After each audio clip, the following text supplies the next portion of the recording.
everyone. A very warm welcome to you to the Sussex Daily News version 2 on YouTube channel. This video will give you a piece of breaking news. The biographer claims Harry lost his soul to demon Meghan. Angela Levin, who wrote Harry, Conversations with the Prince in 2018, appeared on ITV's Royal Rota last Friday and revealed that the Duke of Sussex had changed enormously since their first meeting for her work.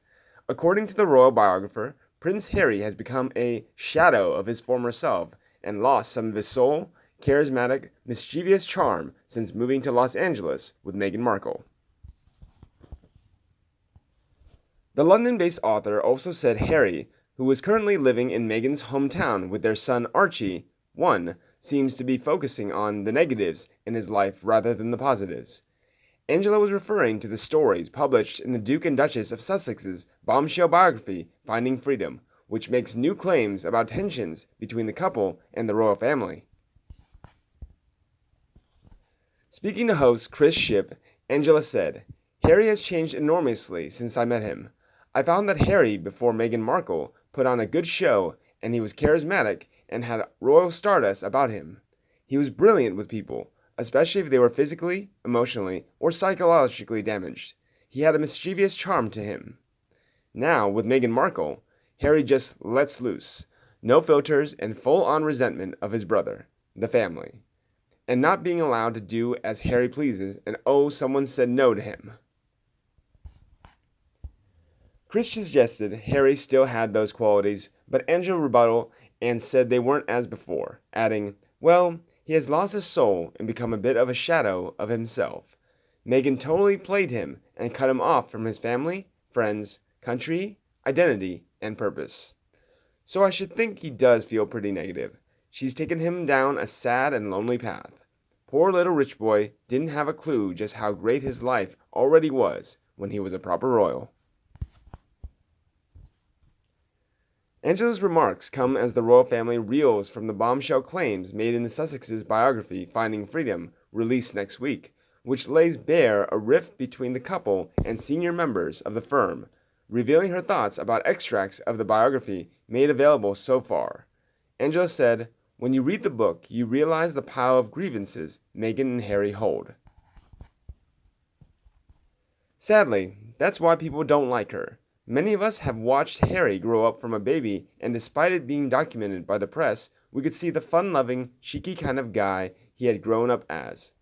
Mistakes and all, with a close bond to both Wills and Kate. Now this woman has appeared. His head and pelvis have been turned, and the nation is watching this guy being manipulated left, right, and center. And that's what we don't like." This is going back a few years now. It is absolutely extraordinary. Most of these grievances are incredibly petty, but when you add them up, it is like a great big sandcastle. They ignore all the wonderful things they have had, the prerogatives and chances to meet great people and do charity work they want to do. It seems to me they have focused entirely on the negative. Meanwhile, Angela also commented that Harry would be struggling in Los Angeles. "The Queen is the captain, isn't she?" Angela told host Chris, before revealing that Harry also enjoyed being in a team during his military experience. "Harry said it was very important to him and he loved it," she explained. "He felt that you couldn't really achieve anything without being a team." She continues, "Also, no matter what he's done in his life, his family and the public have always forgiven him. Every single antic we have forgiven and put it down to the fact that he's the cheeky one, or it was because he lost his mother young, etc. I believe now he thinks that everyone will continue to forgive him no matter what he says or does. He really needs to grow up and get a reality check." Meanwhile, many fans also agree with Angela and discuss this news.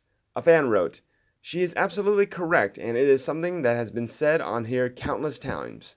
For those who try to deny it, look back at the photos and interviews that show him as a happy, laughing, cheeky, fun man who interacted well with the people he spoke with and compares them now to the angry, sulky, miserable, dead-behind-the-eyes man who stumbles his way through his speeches with no genuine emotion behind them. Just forced dramatic pauses, hand signals and emphasis on certain keywords. The difference is obvious, and very sad. A fan replied to this comment, "I still think that Harry was certain that the public would fall in love with Meghan, much like he did. However, the public came to see her as a pushy, manipulative, social climber, and that's when his personality changed. His eyes are dead. Living with a narcissist does drain you, and all things positive. She has exasperated his mental problems, and he needs help. She knew how to get him by being a mommy figure and controlling him through this angle and how he was being held back from his family." Next fan added, "Of course, he's become a shadow of his former self. She who must be obeyed has sucked the life out of him. He no longer thinks for himself, speaks for himself, and behaves like his former self. She sees to that.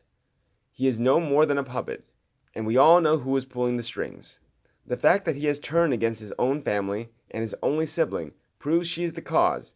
After all, didn't she do exactly the same with her family? He has been brainwashed."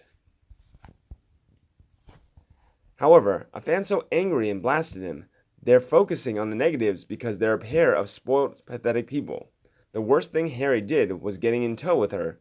She'll stick with him till she has no more use for him, then dump him the way she does with everyone.